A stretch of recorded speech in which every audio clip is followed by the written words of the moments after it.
دليل يأكد لك على ان البني ادم بيسمع اللي هو عايز يسمعه، ويفهم اللي هو عايز يفهمه، ويشوف برضو اللي هو عايز يشوفه. والله العظيم اسمعوا معايا كده وهنرجع تاني.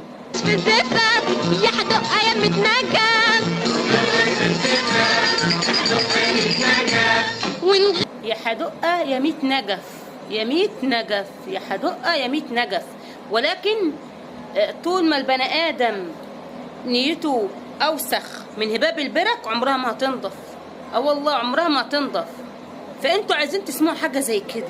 والله يعني الست يعني طلعتوها من تربتها وحطيتوا في دماغكم حاجه تاني، شلتوها ذنب على ذنبها. انتوا اللي حابين تسمعوا الحاجات دي. نضفوا ودانكم ونضفوا ضوامركم.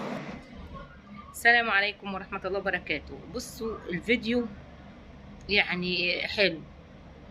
في ناس لما انا نزلت الفيديو ده فضلت تكتب له كومنتات. في حد قال لي يعني ايه متنجف؟ والله انا ما اعرف يعني ايه متنجف. هم كانوا بيغنوها كده، بس على حد علمي ان متنجف دي ان هم كانوا بيتحوا بعض بيها زمان، ان هم ايه مثلا يعلقوا لبعض نور وانوار والكلام ده كله، يعلقوا لبعض نجف. ما يا تحيه يا متنجف، يعني ملهاش حل غير كده. فيعني احنا ما نحرفش ونسمع اللي احنا عايزين نسمعه. ودي تثبت لكم زي ما انا قلت في الفيديو ان البني ادم بيسمع اللي هو عايز يسمعه ويفهم اللي هو عايز يفهمه. والنية الوسخة اللي جواه مش بتنضف. والله العظيم. فاخلص نيتك لله كده، اخلص نيتك لله سواء ست او راجل. فمش كل حاجة بقى نفضل نعلق عليها ونرجع نقول ده احنا اجيالنا باظت. ده احنا اللي بنبوظ الاجيال بايدينا. يا احنا يا ما احنا عايزين العيال بقى. عيل صغير سمع حاجة زي كده وانت بتصوري فيديو، او انت بتصور فيديو عندك ولد ولا بنت وجت سيرتك، يعني ايه يا بابا معنى الكلمه دي؟ طب انت اتكسفت ليه؟ طب هيكون تبريرك او تبريرك انت ايه للاغنيه دي؟ انت هترد على ولدك او بنتك ده هترد عليه ازاي؟ فيا ريت يا ريت نحترم بعض ونحترم ولادنا، لان احنا بكره ولادنا هتشوف الحاجات دي لما تكبر. اللي هم مش فاهمينها دلوقتي هيفهموها لما يكبروا، وهيفهموا برضو معنى الفيديو ايه. هيفهموا معنى الفيديو ايه اللي كان متصور. مش عارفه والله العظيم اقول لكم ايه.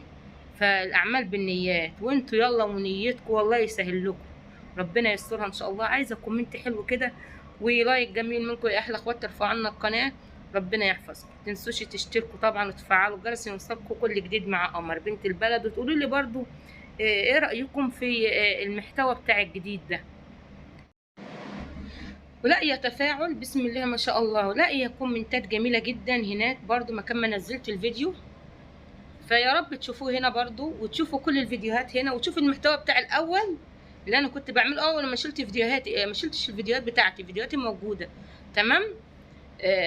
قولوا لي ايه رايكم في المحتوى الجديد، ان احنا نقعد نتكلم مع بعض ونناقش بعض في الحياه ونشوف الصح والغلط. يعني احنا مش هنغير من الكون، بس الواحد حتى لو بدأ بنفسه ممكن يحاول يصلح الباقي بجد. والله ما هو الواحد يبدأ بنفسه.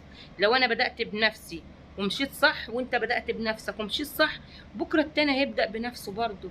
ونخلص النية لله، وربنا يهدينا جميعا يا رب العالمين ويسترها. مش عايزة اكتر عليكم، يا رب اكون ضيفة خفيفة ويكون عجبكم الفيديو وعجبكم المحتوى الجديد. اشوفكم على خير واقول لكم السلام عليكم ورحمة الله وبركاته.